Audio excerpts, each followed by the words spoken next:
It's 9:07. Are you still picking your jaw up off the floor from me telling you that nearly 50% of Aussies have used an offensive term to describe a person living with a disability?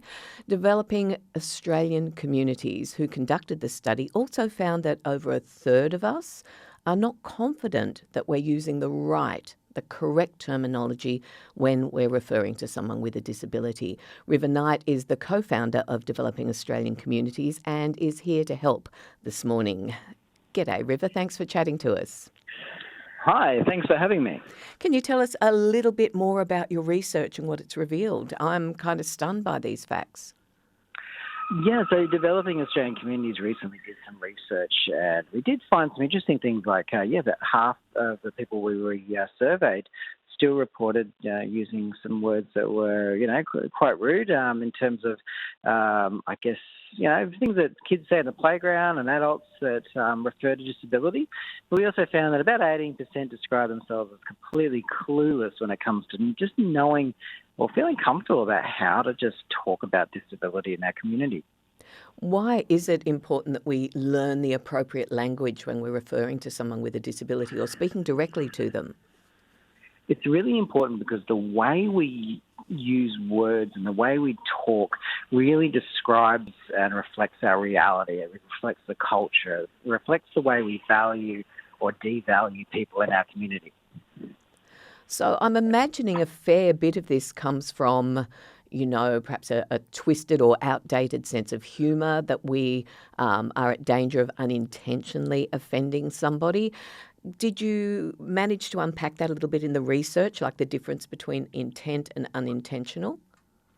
We did. We found that most people were intentionally, using a word. It was more about walking on eggshells, just not having the confidence or the experience to just know how to talk about this subject, and which is also strange in itself, because when we look at disability, we're talking about 15% of the population. We're talking about half of people over 65 living with a disability. So it's not hard for people in Australia to find someone in their immediate circle that is living with a disability. So it's one of those things that I think if we open our eyes up and actually pay a little bit more attention, we can talk to someone with a disability that's in our immediate circle, our family, and just think, how would I like that loved one to be treated? How would I like to talk about them? How would I like other people to talk about them?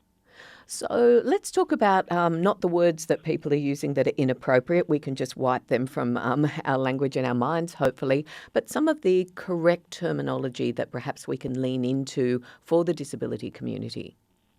We've really focused on trying to get people to use the word, or the person first. So it's about people with a disability. We talk about a person who's using a wheelchair. We don't say wheelchair bound.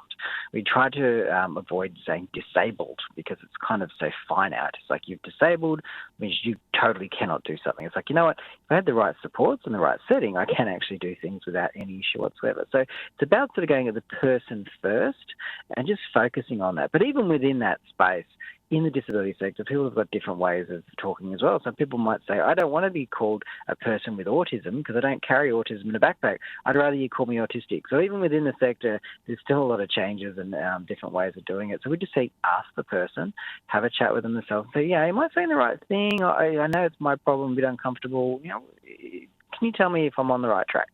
Right. So it's saying that most people are comfortable being asked. I know the asking can feel awkward, but I guess it's just a matter of us who are on the other side of the fence getting used to it. Well, I think managing anxiety or any of that awkwardness, is a lot easier when we, identify it and we put a name to it. They say, you know what, I'm not sure. I'm a bit uncomfortable because I'm a bit worried I'm going to say the wrong thing.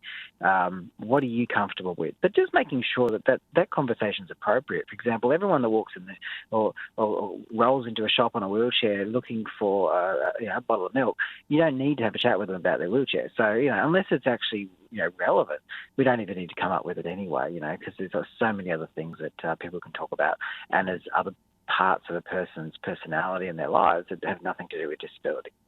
So when it comes to using correct terminology or unintentionally offending people with a disability, what did you see in the research around the different age groups? Are there, certain sectors of the community that really need to get up to speed?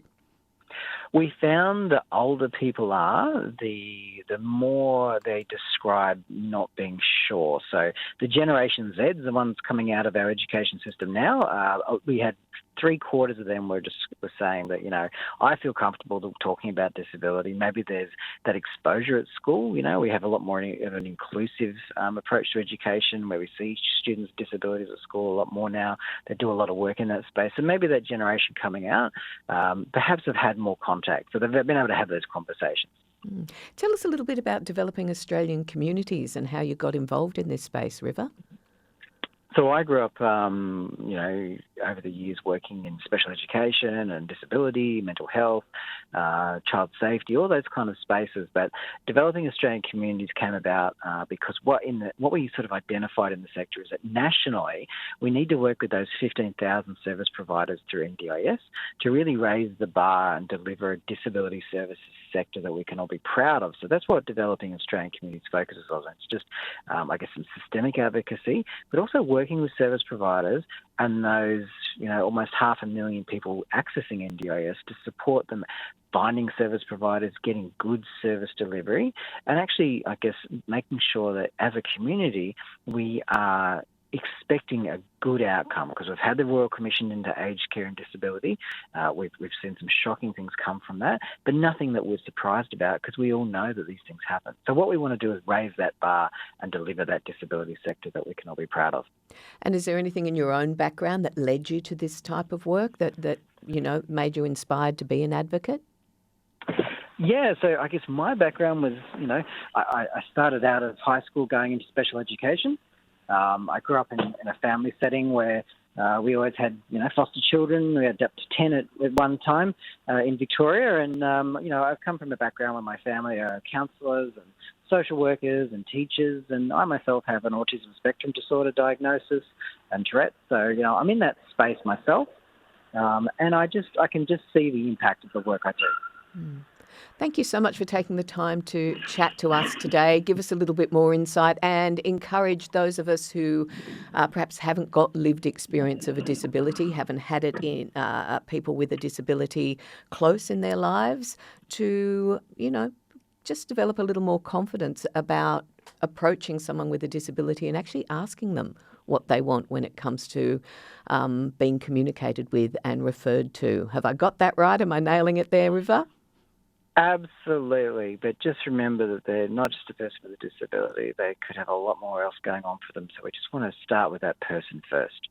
Absolutely. Thank you so much for your time. That's River Knight, who is the co-founder of Developing Australian Communities, and giving us some of his time to reflect on what we can do a little bit differently, particularly around changing those statistics. 50% of Aussies having still, in this lifetime used offensive terms when it comes to describing a person living with a disability. And, a timely reminder, person first.